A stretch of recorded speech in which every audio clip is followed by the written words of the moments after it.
evening, Fan Nation. Welcome to The Wrap. We have two tournaments this past weekend that you're really going to enjoy hearing about. Number one, we were on Lake Mille Lacs in Minnesota. It's always a great place to fish. Number two, we were on Lake Sakakawea out of Garrison in North Dakota. What great events. Tonight, we're going to bring to you the top two teams from both of them events. We're going to have a rundown about how they did it, how much money they made doing it, and how much fun they had while they were there doing it. But first of all, let me talk about the quest for the best. This coming week, starting Friday, the quest for the best, presented by Quality Flow Systems Incorporated, is going to be at Red Wing, Minnesota on the 19th and 20th of June. Now, you can sign up all the way through the 17th of June, Wednesday. It's a $1,000 entry, $30,000 payback with 100 boats. It's going to be a great event, and it's going to be star-studded. So, Fan Nation, if you're one of them river rats out there and you're ready to really hang it up and find out, see how good you are against the big boys, and win one of these awesome belts that we're going to have for you, check out the quest for the best at aimfishing.com. Now, without further ado, let's go talk to the winners. Let's do Mille Lacs first. Okay, who were the winners at Mille Lacs? Let's find out. So here I am with Paul Schneider and Kirk DeCamp, champions on Lake Mille Lacs. You guys had one heck of a tournament and some very tough conditions out there. What did you guys do different? I mean, you pulled in over 40 pounds of fish out on Lake Mille Lacs. How'd you guys do that? Well, I don't know if it'd be any different, but we ran out of batteries by about 9:30, 10 o'clock, and we had to go the old-fashioned way and throw the spike out. And sat there, and we threw jigs and minnows in the shallow rocks. And, you know, we had, 150 feet anchor rope out? So 150 feet. We broke loose a couple times, had to reset. Yeah. Try to get back in position on it. It was spot on them rocks, too, wasn't it? Well, it seemed to be, but that's what I was going to say, because with that wind, with that 150 feet of rope, we were at the mercy of drifting around a little bit in that hurricane. So we got lucky, and I think we're lined up now, and we cast, and we catch one, and so what were you guys throwing? What were you pitching up to them? A 1/4 ounce chartreuse jigs, spot tail shiners. And, okay. Yeah. Which helped. They're hard to get now, so that was a little bit of an advantage, I think, for us. A lot of guys hard to get spot tails this time of year. So, you know, since it's post-tournament, I can go ahead and say things like, it doesn't surprise me you had minnows in the boat, because as I checked live wells, everybody had minnows in the boat. So it definitely must have been a minnow bite that was happening, because everybody had them. Some of them even had them big old Herbies on them. Big creek chubs. It was like throwing bratwursts out there with some of those stuff. That's Absolutely. Yeah. So what was your big fish? What was the big fish you guys caught? Was that 28 and a half or 28 and a quarter? 28 and a quarter, I believe. Yeah. Okay. I don't happen to have your card sitting right in front of me, so I didn't know exactly what the big one was. Which one of you guys got that, or did the team get it? Well, it's a team thing. I get it and that. Yeah. I get to give him waters when he needs it and rebait his hook from time to time. And we got that hat, and we put 2 Gatorades in it instead of, you know. He gets one water a day. He even took lunch break, though. He took a little break for 2 minutes. Yeah. Well, give you a break and give you a chance to regroup, too. Yeah, exactly. How long you guys been fishing together as a team? 2008. Long time. Yeah. Yeah, it went by pretty quick, just like the old timers always tell you. Now we're the old timers. Yeah. Yeah. Ain't that scary? I know what exactly you're talking about. I know some old timers is what I'm saying.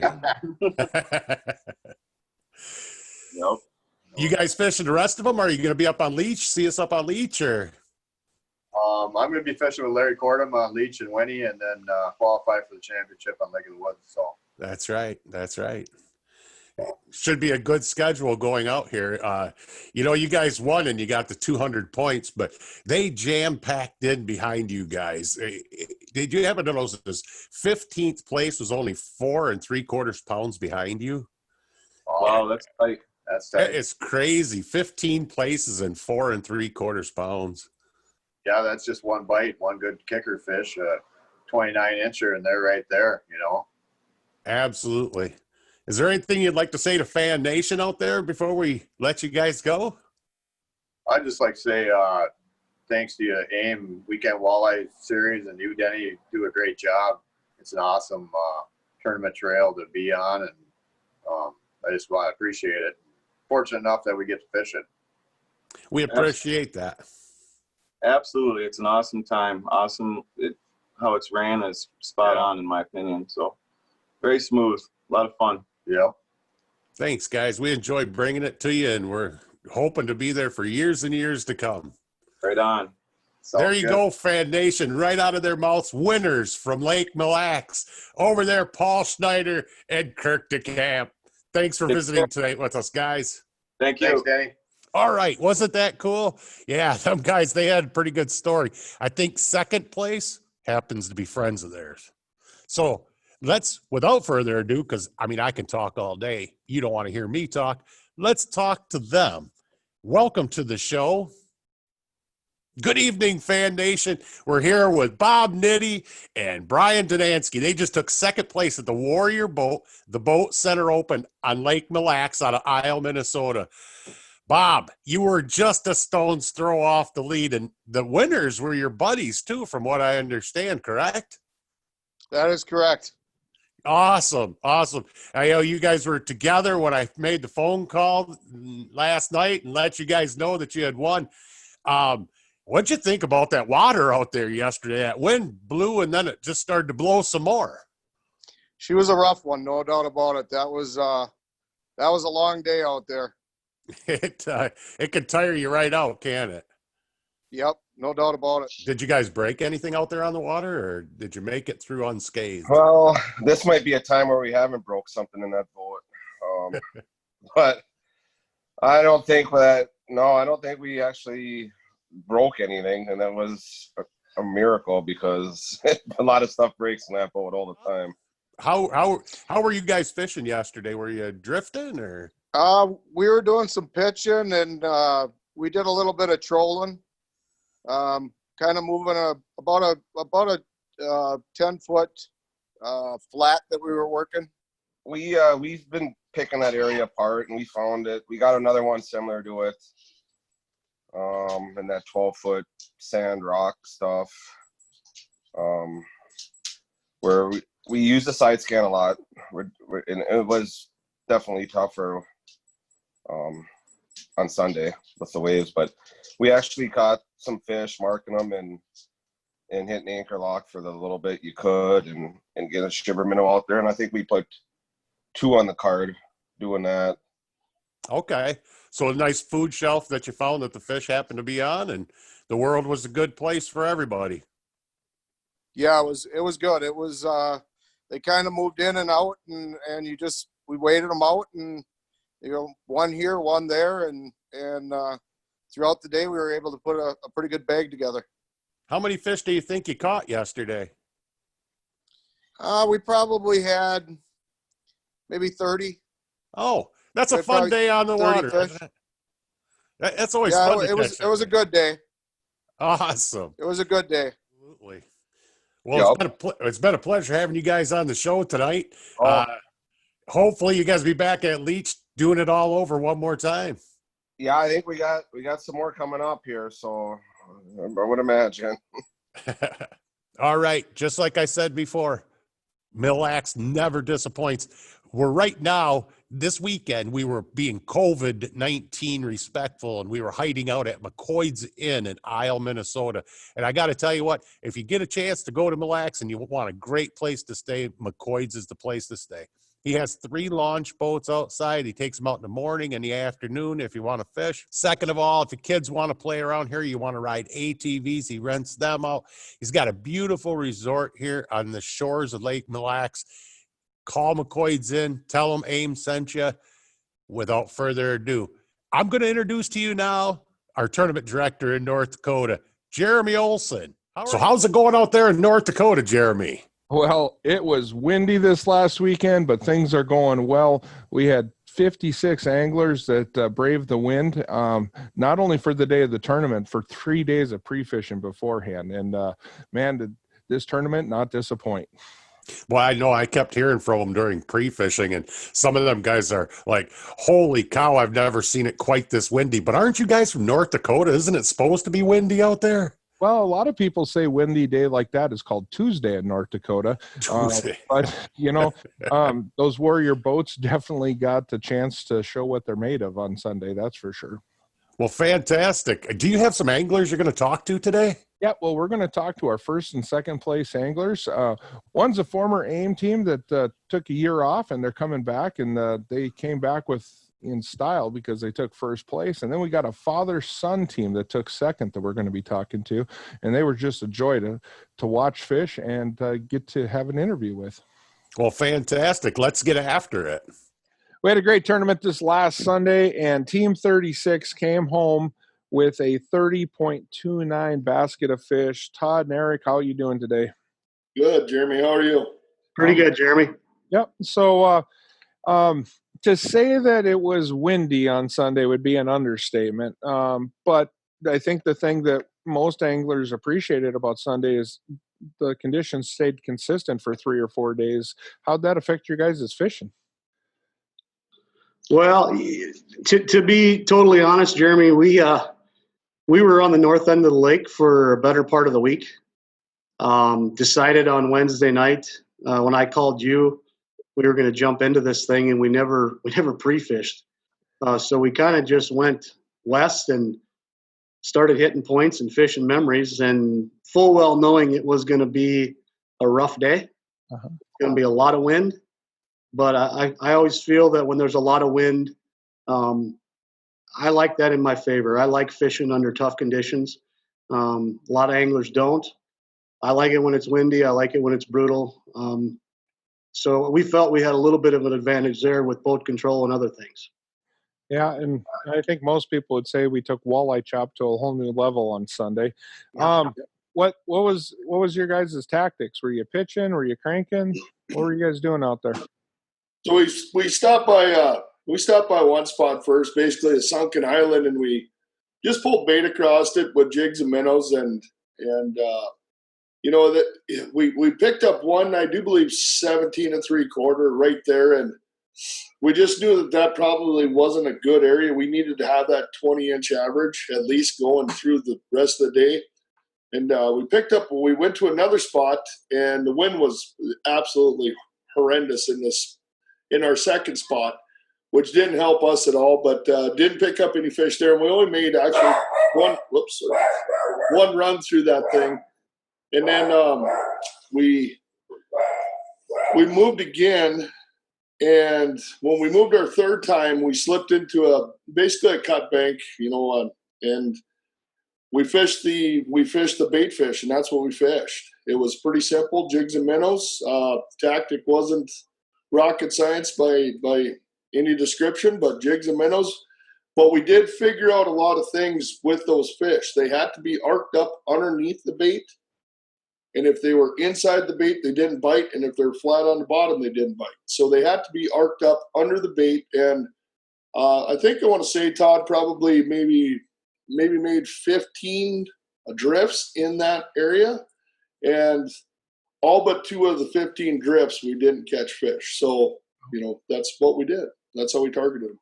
So your big fish were in that 20, you had 3 fish at 25 inches. And when we were looking at the pictures, they were almost that big around. I mean, it's like playing football out there. What's it like pulling those fish in, Todd?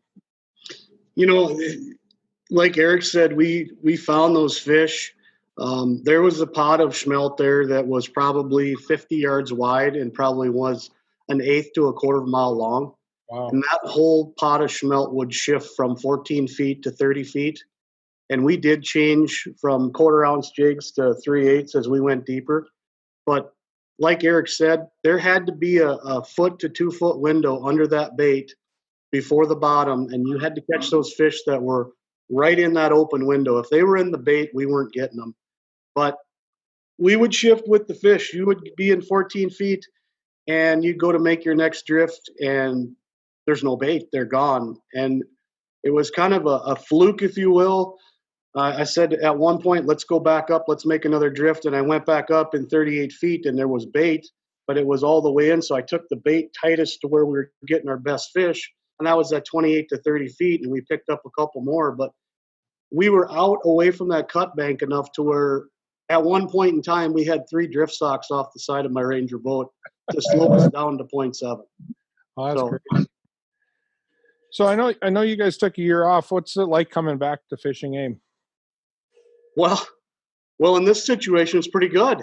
But you know, I fished aim for the 2 or 3 years, I think it was, and being back is just like coming home. I love the catch, record, release. It's a simple method. It's a good method. You don't hurt the fish. I don't think we had a fish in our boat yesterday for over a minute. Once we got them netted, I mean, there was a lot of fish that they just didn't want to cooperate and come in. Like Eric said, they were mad. I think the rough water had them riled up, but it was a lot of fun. And it's always fun when you're catching big fish. Okay, let's just take a sec. We got a technical glitch here that we're going to take care of. There we go. Okay. So I think the other, I guess for you, let's ask Eric here. Eric, what do you like about aim, fishing aim, and the format? You know, Jeremy, I was pretty fortunate this year. You know, obviously with our current situation and what's going on in the walleye tournaments, and every tournament basically, where we don't have a whole lot of tournaments to choose from. I was very fortunate when Todd said, "Hey, do you want to pair up together and go to the AIM series? They're going to have it this year." I said, "Absolutely." Knowing, you know, and Todd and I have actually fished a lot together. We've just never tournament fished together. And you know, in that aspect, I was very fortunate that he did ask me. I've only fished one other event, which was a couple years ago in a Newtown event. Other than that, I've just been busy doing, you know, other minor local tournaments. But as far as the AIM series itself and the AIM tournament itself, it's the catch, record, release is obviously, you know, everybody says it. It's hands down the best method for recording fish, tournament fishing. You're not hurting those fish at all. You know, they're right back in the water. Very smooth from beginning to end, from the time you launch your boat to the time you come in. Cordial people. You know, that's hands down, you know, in itself is it worth its weight in gold, without a doubt. There's a lot of good tournaments out there. Being this was my second AIM event, you know, obviously faring out pretty well. You know, hats off to AIMS and what they're doing. They're keeping the fishery healthy. They're keeping the fish numbers good for other people to enjoy. You know, you release those 25 and 3/4 inch fish, somebody else can go have a crack at them tomorrow, and that's the best thing about it. I will give one shout out though. We used jigs and minnows yesterday, and if you're not using JT Outdoor JTX rods, you might want to think about getting some, because that's some of the best equipment money can buy. Hands down. Sweet. Any other sponsors you want to, or any other companies or sponsors you want to chat about? Well, we both like to thank Mondak Sports and Mercury Marine. We're both out of the Mondak house up in Williston. So shout out to Josh and Jeff up there. If you're looking for a Ranger boat, might want to check that out. Sweet. Well, thanks for coming and talking to us, and congratulations on your first place win with a whopping 30.29 pounds, and can't wait to see you in a couple weeks. Wonderful, Jeremy. Thank you. Yep. Thank you. Thanks, guys. It's always fun to hear about a 30-pound bag. Now, our second place team were a father-son combination, Derek and Chase Holman, and they brought home 27 pounds of fish on Sunday in those rough, windy conditions. Hey, guys, what did it take to catch those fish? You know, I actually am surprised with what we saw yesterday. I expected most of the fishermen to be up in Garrison or up in Douglas. It didn't take us long to realize that the fish that we were after were pulling out of the bays, and they were kind of at the transition areas. Best fish we saw were pulling out of the bays and holding, not necessarily on all your main lake points, but on your secondary points, your flats coming out. We fished east of Garrison all week, We didn't want to go play bumper boats, and we wanted to find unpressured fish. Mhm. And that's pretty much what we did. 5 minutes after takeoff, we had lines in the water. We were fishing close. And At about 9 o'clock this morning, we added up our amount, and we got 27 pounds already. we had all of our fish in an hour. Our first spot was empty. We went to our second spot, and we had a double right off the bat with a two-way fish, a 20 and a half and a 24 and a quarter. And it pretty much told us that the right fish were still holding the same spot. They slid a little bit, but they were there. And probably all of our weight came off of, what do you say, a 500-yard stretch? Probably. A real short stretch. Mhm. And there was a couple boats in there that we hadn't seen all week. We were fishing Main Lake, but a couple boats in there, and after the first hour, it kind of scattered the fish. But Now, there's a lot of guys at home wondering what it takes to catch 27 pounds of fish. What was the hot ticket on Sunday? they were there, and if you use your electronics, I mean, we caught them in 10 to 12 feet of water. Gravel transition, there was a couple rock humps in there. We lost a lot of baits. The bigger fish came banging your baits on the bottom. And, that worked for us. Chase, what's it like fishing with your dad? It was pretty fun because, he's my dad and I know him a lot. So, Chase, what's your favorite part about fishing AIM? You get to see some new people sometimes, and it's just fun fishing. Yeah, we'll be there in Newtown, and hopefully the same thing works. Number 9 Berkeley Flicker minnows is what worked for us. Well, thank you guys for that update on our tournament on Sunday. So don't forget to sign up for Newtown on June 28th. That's going to be a fun tournament up there in the river. The bags are going to be nice and heavy. And remember, if we fill all 100 teams, we got a $9,000 prize for first place. We got the side pot, not to mention all the great contingencies. Denny? What a great rundown. It was a great rundown of the 2 events. We hope you enjoy the show, The Wrap. Now, pay attention because we have some stuff coming up. We've got the Quest for the Best coming this week. We'll be live streaming all the events on that. Number 2, we'll be in Newtown, North Dakota on the 28th. That'll be the next event. If you're in North Dakota, it's time to get signed up. The fields are building out there. The paybacks are good. And Leech Lake for a doubleheader the very first weekend after the 4th. July star-studded. We're going to be in for a doubleheader in July at Oconto. There are spots left in all these tournaments. Not many, but there's a few spots left in all these tournaments. Go ahead to aimfishing.com, click register. Buy yourself a slot into these entry-level grassroots competition. It's $300 entry fee, and you could be the next guy cashing a $9,000 check. With all that being said, thank you, Fan Nation. We appreciate you following us, and we look forward to many, many more events in the future. Good evening.